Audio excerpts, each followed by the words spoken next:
got the hip hop professor in the building. You know, I think Memphis Bleek stood on business with Jay-Z. We want to touch on that real quick, man. I mean, he said a couple different things, man. So was he right about any? You want to give them context, like give us the context. Yeah. So Memphis Bleek went on a podcast, and basically, long story short, what he said is, "We ain't no activists, nigga. Why are y'all expecting us to move like that? Why are y'all expecting us not to do business with Target? Jay-Z doesn't have to explain himself to anybody." And now we know the Target boycott has been a big subject. Who was that? John Hope Bryant that said it was over, and then the No, not John Hope Bryant. Jamal Bryant, excuse me. He said it was over, and then the people that started the boycott movement said, no, it's not. And then he came back and said, actually, it's not over. So technically, according to the people that started the boycott movement, it's not over. But I know I see niggas in Target all the time. I live near Target. So where are we at on what y'all think about what Bleek said? And then are black people actually boycotting Target? Bro? I think we did boycott. I think we all boycotted for like a good couple months. And made impact. And I did. I did. It was a little and then bit. I think we did make an impact. Target came out and said what they said. It did, yeah. But you know, we in Atlanta, I mean, listen. It's hard. Thursday, Friday, Saturday night, it's the club. Like Target is the club. That's the kids' favorite store. And for me, like, I've never seen anything like that. You know what I'm saying? Like, so I'm shocked to see women in packs in lace. First of all, I love Bleek. Like, I want to meet him. Like, no, I like that dude. Like, I just like him. But he definitely got a phone call. Mm-hmm. Hey, dog, don't talk no more. Don't talk about it no more. And only reason why is because you got to remember, Bleek and Jay are true friends. Yes. That's my real friend. Like, when it's your real friend, I don't give a fuck about what none of y'all saying. I know him. So Bleek is just defending his friend, but when he does it, he says things like, I fuck that activist shit. Can't say that. You can't say that. Can't say that. Because your man is out here, like, basically leading a charge of activism and making things right. So you can't say that. And, you know, but it was just interesting to me because it's one of those things where it's like, I was always taught by one of my OGs. He said, you ever want to know how someone really thinks? Let his man talk. Mm-hmm. Because his man is only repeating what they say when it's just them. Mm-hmm. Right? So I think that's why I think he got the call. Because I think they'll bleed. Oh, no. Yeah, you right? You gotta chill. You gotta chill the fuck out, right? It's like, relax, hey, bro, you fucking up the money. But, you know, but for me, it was like, I don't know. I just thought it was funny. To me, when I saw it, I was like, I thought it was funny because I'm like, they're not gonna let Bleek talk like this no more. and I'm glad. Shout out to Punch. I'm glad that they was all there. Shout out to Mouse. I'm glad all the guys was there. Really trying to did. get the information out of him, but you could tell Bleek did not take media training. Yeah. And he's not media trained at all. He came and spoke from his heart, and don't give a damn how none of y'all feel. And feelings run business now.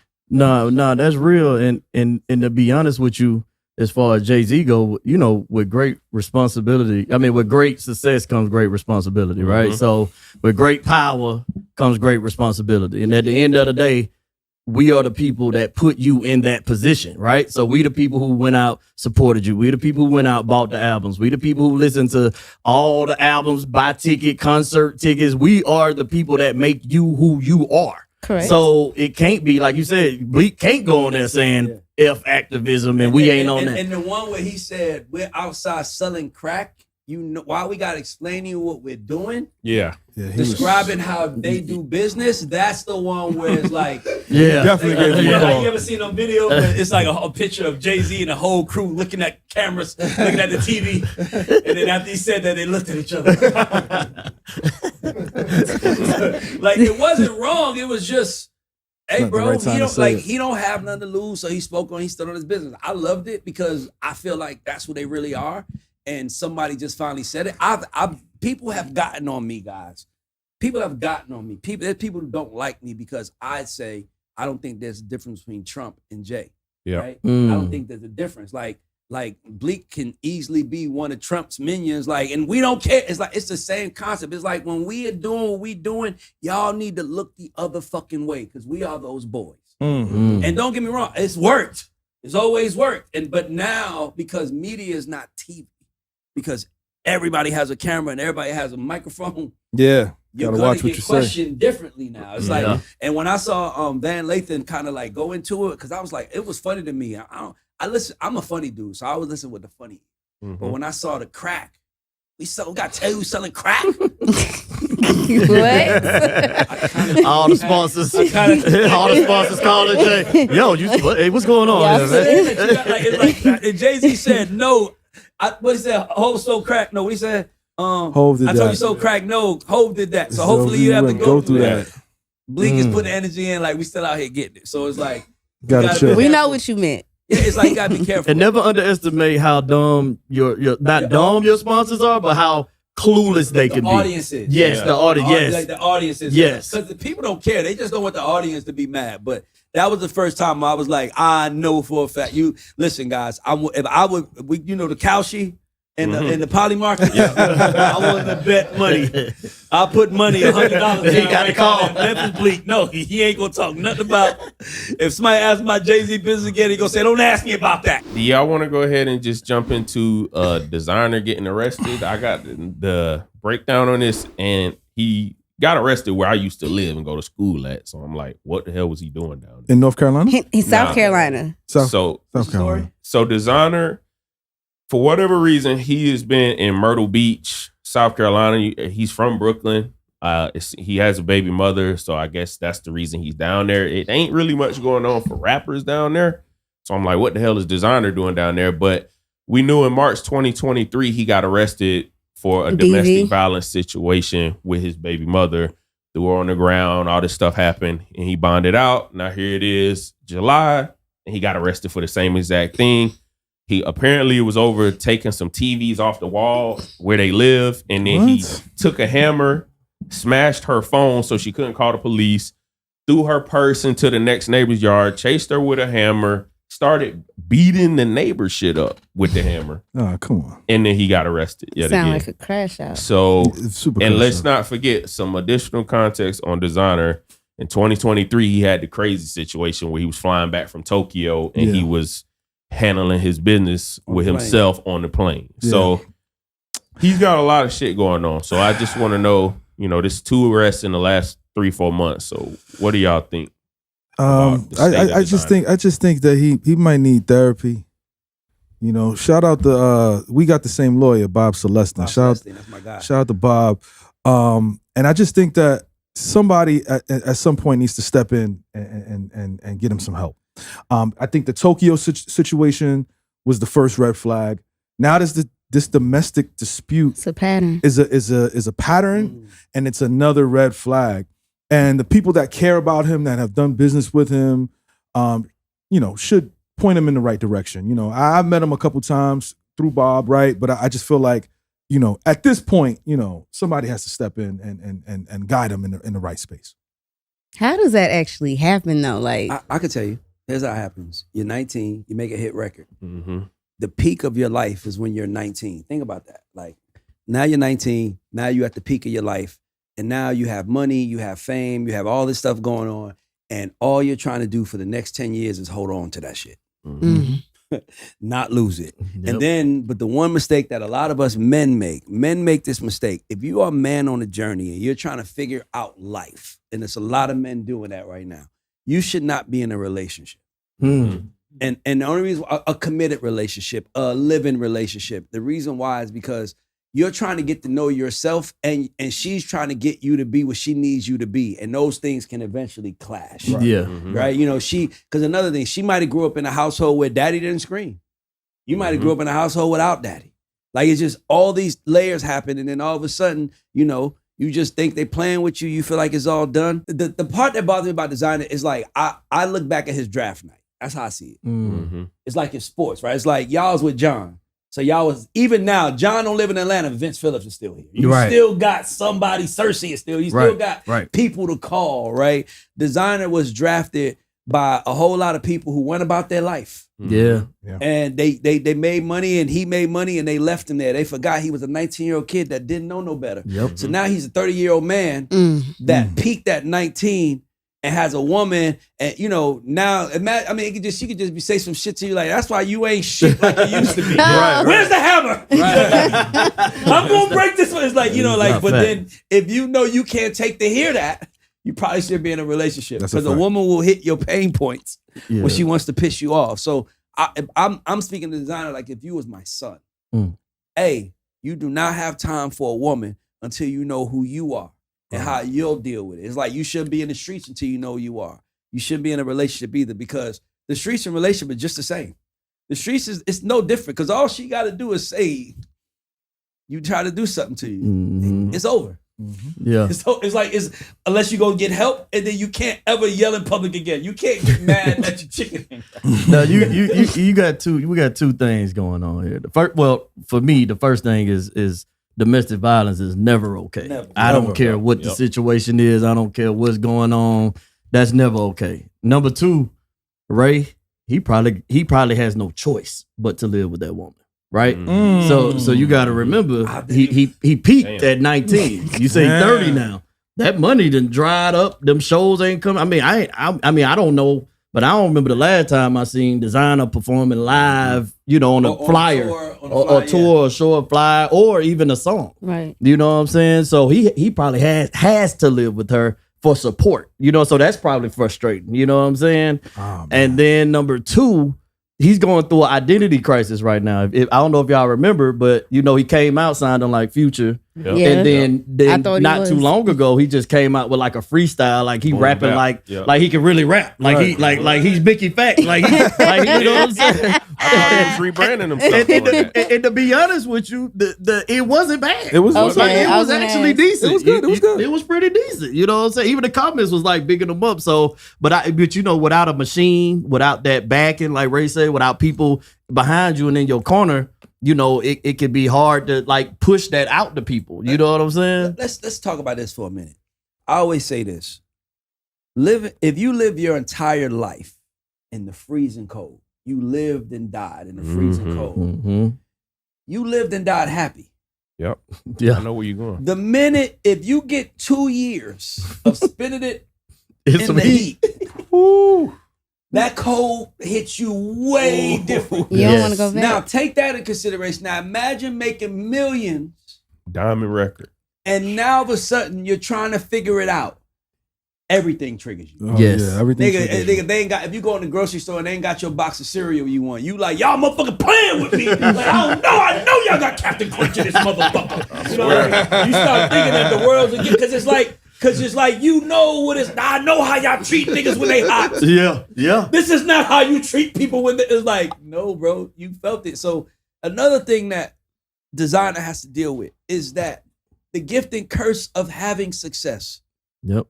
Because you got to remember, the person you with has never had success. So they don't know the disciplinary things that needs to take place to get far. They don't have an idea. So you just brought them on your journey, and expect them to act a certain way.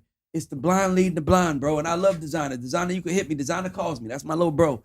But what I'm telling you is that I know this sounds crazy. It's going to sound crazy to say, but like, I'm an executive. So my advice to Desiigner would be, anytime you try to live a normal life, you running away from your real life. Like, when you are supposed to be a star, or you witness being a star, you can't. It's like, y'all ever seen Superman 2? Remember when he wanted to live with Lois and he gave his powers up? Man, that man beat the shit out of Superman in that wrestling show. Who the fuck you think? Hey, you ain't no big deal no more. And that's kind of what these artists go through. That's why I'm like, it's a gift and it's a curse, man. I'm praying for Desiigner, bro. But I'm telling y'all, young black people, that shit is not a game.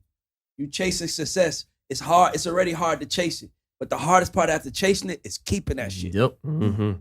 Because you don't know how, you don't have no teachers. Nobody is teaching him how to be this person. Nobody can teach you how to be Desiigner. Like, nobody can teach you how to be a 2-3 hit wonder, and you're trying to figure out how to come back, and you don't. It's like you like you said, I was 19. I was just Future, my favorite rapper. I did a record like him and it blew up. Fuck, I'm stuck here now. Right. You know what I'm saying? So I just, shout out to him, and shout out to everybody. But hey, listen, let me tell y'all something, man. I'm gonna go ahead and start with this. We got a lot of Atlanta royalty in the building, man. So we got the predictions in for Future, the real me, And, you know, they were initially saying 200K, but now they're saying that it's going to debut number 1 with 135K first week. That's what it's looking like. The projection is going to be. Now, we know YB was on the internet going back and forth. And then one thing YB said specifically in the video is he said, I don't really want no problems. I just wanted to fuck up his rollout. So with that said, are we, you know, surprised with these numbers? Are these good numbers, bad numbers? YB have any impact? What's just some of y'all thoughts? Well, before I say this, Future was projected to do 200 to 250, like before album drop. And when I saw YB going at him, I was like, he gonna hurt his sales. Only because I know YB is talking to an emotional listener, like a dude that just don't even. He just in the trenches, and he heard YB say, "We ain't doing that," and he's like, "We ain't doing that until it's cool." So I ain't gonna lie. When I saw 135, I was like, the YB effect is real. That was the first one. I was like, I thought it. I was like, he might hurt Future a little bit, but I didn't. 135, he hurt him a little bit. I think it got more to do with Drake not being on the album than the actual YB effect. Because I mean, if you think about it, if Drake is on this album, Drake easily makes up that extra 50,000 or 75,000. Yeah, that record is gonna go crazy easily. Because if you look at Future first, his Spotify, I don't think none of those songs in his top 10. Yeah, and that's usually, and in the business they pay attention to that, like, because that's kind of how they know what to focus on. Oh, they're streaming this record more and more, so I'm pretty sure they know what's coming, but it was nothing in the top 10. That's when I was like, it affected their sales. Yeah, listen, y'all know I'm rocking with Future forever. But I also think, like, the YB thing had an effect. But I also do think, man, like, he came out so crazy 2 years ago with We Don't Trust You, We Still Don't Trust You, Mixtape Pluto. He had so many hits. So for this album, he named it The Real Me. I think I was expecting more introspection, especially when he came with the radio single. I thought, like, oh, we getting a look at Future. He took the shades off on the cover art. So I feel like people was a little bit disappointed by this project. Like, I do think it's some records on there that I definitely rock with, but it's not them definitive, like, first listen, like, oh, this the one gonna set the streets on fire too. Like, so I think that replay factor isn't as strong on these as, like, his last 3 projects. Let me ask you this. How much do you think Metro Boomin plays a part? I said that too. See, I said that the other day, which was like, okay, I understand you did a lot of work with Metro 2 years ago.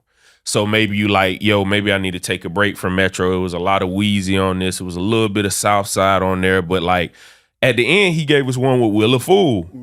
That classic Pluto sound. Like, I feel like we don't got no Zay. We don't have. So it's like, if you're going to get away from Metro, give us one with Zay. You get what I'm saying? Anytime he go in that beast mode bag, we usually get one of them ones. And then I also thought him and Drake was going to do at least one swap. And it would have been like, oh, Drake and Future do a swap on a Metro. They come back together on a Metro. That would have like brought everything back together. So I felt like that was a missing ingredient.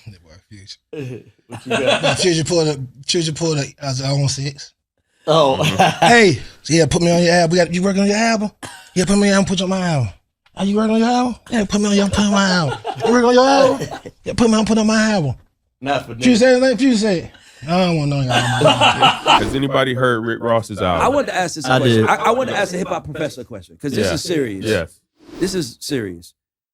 Do you think that these rappers over a certain age should just take their new albums off streaming, maybe do like a non-exclusive, like maybe because if Rick Ross didn't put his album on streaming for a month, and you had to buy it for the first month, right? And then you could stream it. I think that the album does better. I just don't think streaming works for 40. It's just the design of it. Like my daughter is playing Roblox and she's streaming songs that she didn't care who sings it, right? So it's like, I don't know if it counts the same, but I don't know. I just feel like and Nikki, like, I think that older rappers should not embrace streaming. At least like maybe like a hybrid version, 2 weeks first album out. I mean, he's a boss. So in my mind, Ross probably should have collaborated with a brand, right? And outside of collaborating with a brand, I do agree with going to even.biz or going somewhere else. But is he still signed to a label, isn't he? Yeah, he's on Gamma. So if he's on Gamma, I don't know if they can do pre-release stuff? Does it have to be approved by the label before he can do something like that? Yeah, I'm sure he could. They can do whatever they want. I mean, I think that Ross and a lot of people that are older are still stuck. They're grandfathered into the business. That's so my point is, so why would you do grandfather business? So when you're grandfathered into the business, right? Like, you're stuck in your ways. Yep. Right? Missy Elliott, shout out to Missy Elliott, right? She is someone who has a grandfather contract. Yes. Right? So that means she can still get, if she puts out a single, they have to give her the money that they gave her in the 90s Yes. to do that music video. Or they have to renegotiate. Or they have to renegotiate. Yes. Right? So when you are accustomed to a certain thing and a certain way of how you were maneuvering, you're always going to think that's how it is. And I think that's what T.I. experienced when he said, hey, man, I'm doing all this shit on my own. I didn't think it was going to be like this. And a lot of times you're still operating. You're operating in the past when we're actually moving to the future, right? And a lot of times they're stuck in that. They can't think outside of that box because that's what they're accustomed to. So I believe that a lot of artists need to be shown first. They need to see it first, right? They need to see another artist do it, right? When shout out to Stove God Cooks, when he put out his project on Even.biz, he cleared 100K in like a day or two. Yep. He cleared like 100K in a day or two, right? And I don't know if the artists that Ray are talking about, the 40 plus, 45 plus, even 50 plus artists, Ross is 50. know that. I don't think they know that their fans will pay anything to get it exclusively. I don't think they believe that. You know what I think? I just thought about something. Don, I'm gonna ask you this. Why don't these artists, how far do you think Rick Ross' album goes if every song has Every song has a video. like if he dropped the album with the documentary like Beyonce did Lemonade? Yeah. I think that's the key. Yeah. Cause these guys are making, like, Ross comes from a world where first of all the album is fire. Yes. Ross can rap his ass. Shout out to Yes, he Ross can. can rap his ass Fire. off. Definitely. But it's really hard to listen to an album. Just hear me out. Go Spotify, listen to an album when I can watch your Instagram and see what you're doing right now. Right? So it's almost like we rather the visual over the music now, right? Because we're all scrolling, right? So why wouldn't Ross then say, I'm going to drop a movie with this album? Like I just don't get, because it's like music is not enough. Music is now the loss leader. It's the soundtrack to people's and lives. let me tell y'all something. I'm gonna give y'all some game. Beyonce Knowles did the most gangster thing you can do in 2013. I don't think people understand how Beyonce changed the trajectory of music in 2013. Beyonce was on Columbia. I know Ray Daniels for a fact that Columbia counted her out because I met with Columbia and they told me out their mouth, we need a record for Beyonce. If you've been in the business 20 years, people at labels don't talk for Beyonce. Right. You don't say I need something for Beyonce. You don't even know her, Right. right? To say, so the guy said we need a Beyonce hit. That the last album didn't really do well, and I was like, oh shit. So they counted her out. But what Beyonce did was she went and made that album, Beyonce. She shot a music video for all the songs, and when she turned it into Columbia, she said, "Here's the album. Here's the videos. It drops Friday." So now she sells 800, her biggest opening week ever. Because what happens is it's like an album has to have a viral moment, right?